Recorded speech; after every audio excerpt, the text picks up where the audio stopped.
Man, oh man, am I excited to talk about the anime Erased today. Now, if you've been following my channel and my videos, you would know that I talked about the first 2 episodes, and then I kind of fell off the grid for episodes 3 through 7. Today, I'm kind of going to talk a little bit about those and just the series in general thus far, because episode 8 comes out on Thursday as of the recording of this video. And yo, Erased, no fucking lie. As of right now, we're early in the year, obviously. We're only in, late February or whatever, but this so far is anime of the fucking year, and it came out of nowhere. I did not expect anything. I didn't even hear about the series until the day that it dropped. I heard all the craziness about it, and it is just such a fucking amazing surprise. I mean, marathoning episodes 3 through 7 was just mwah. In case you don't know about Erased, briefly, it's kind of like some Final Destination butterfly effect shit, where pretty much the main character deals with a lot of tragedies, and then it kind of reverses time and allows him to try and change the events, but it keeps on going the same route, also similar to the anime Steins Gate. One of the things that I really adored about what it's been doing regarding the mystery is that it really isn't making anything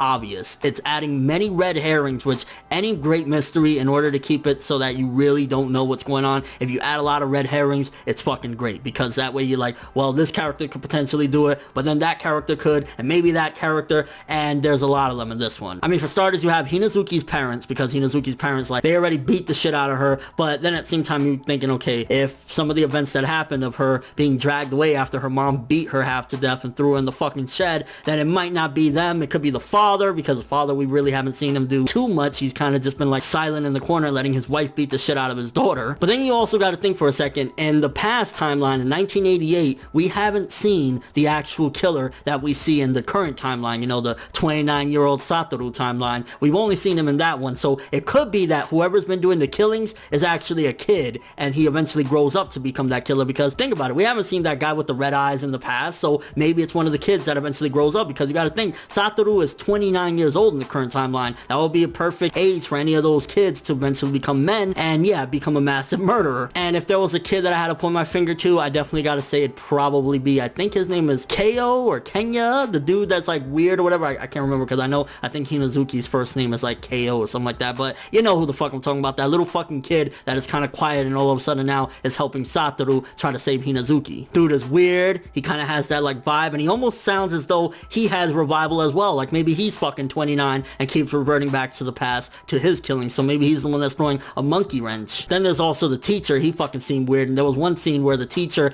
and him were talking or whatever, and I think it was because they were planning for the surprise party for Hinazuki and shit like that, but I still don't really trust the teacher as well. He could be in on it. Then there's that fucking reporter guy that was friends with Satoru's mom. Like I don't know, I don't trust him either. There's just so many red herrings, and I love it, because honestly, it really isn't pointing towards this person is definitely the killer. And oddly enough, something that kind of gives me a little bit of a giggle is my B-Day is the same day as Satoru and Hinazuki's. Hopefully I have a better fate than Hinazuki does. And I wonder if there's any connection at all between Airi and Hinazuki, because she says a lot of the lines that Hinazuki said. Is it coincidental? Is it that she went missing but isn't actually dead? Although I think they did find her body, so I don't know, scratch that theory out. But yeah, it just kind of could be cheesy bullshit like, hey, the values of this girl was led on to that girl, or it could be something completely different. Actually, scratch that. Airi is 17 years old and Hinazuki would be 29 as well, so yeah, she can't have really any bearing of being her. It probably is the cheesy shit. I also want to know more about this revival thing, because one time when he got really, really stressed out, he was actually able to trigger it, so it could be something along the lines of that, or it could be that revival happens based on stuff that has already happened to him. Maybe there's somebody else or a different version of him that's been going back and doing these things, and that's why he remembers these things. And I noticed one thing, one of the plot elements that was introduced early on, and it rarely gets mentioned, here and there it does, which to be honest with you, I do see that there are some flaws for the fact that they're adapting it and they're kind of missing out on certain things where some stuff just kind of seems unclear, and it's like, yeah, if the manga was better adapted, we'd probably get more clarification on certain events. But with him being a mangaka, what if, and I said this theory kind of before, but now that I'm watching more and more, it kind of seems to make more sense. Since he's a mangaka and, he got to write different stories or whatever, what about if he's really the one that did this the entire time? He was the murderer, and he's kind of writing the story back in time to see how to remember something like that. Maybe he's in prison already writing this book on how he killed Hinazuki, his mother, and all these other fucking people. Not to mention there's that Yuki guy, which even if he's not the killer, he's a fucking creep. Like when Satoru was like, oh yeah, Hinazuki's a part of our crew now, he was kind of like, oh, weird and nervous and shit. And granted, there was more shit that was placed in his place when he got arrested. Like I think there was like child porn and all sorts of shit. But when we saw his porn, it was normal porn. So somebody put in that fucking nasty shit to try and frame him. Still kind of gives me the creeps though. But with all that being said, honestly, yet again, Erased, definitely as of right now, my favorite new anime of 2016, but there's still a lot of contenders. That doesn't mean that this is the absolute victor, and at the end of the year, we'll have a poll and everything everything to the side. But yeah, Erased, I highly recommend right now. There's 7 episodes out. 8 comes out on Thursday. Go fucking watch Erased. It's the shit, and it's really just